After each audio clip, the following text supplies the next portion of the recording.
बस्नु एकादशी तीर्थ जानु काशी नसाचिँदो रहेछ उमेर झोलाभित्र साँची बनै फुल्यो तितेपाती केसै फुल्यो शिरमा बाला जोबन ढल्की गयो परे हजुर पिरमा ती दिन गए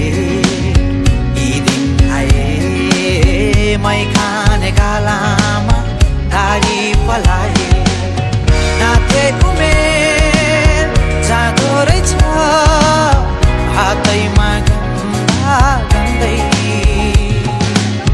हेर्दा हेर्दै बुढो भयो हेर्दा हेर्दै बुढो भयो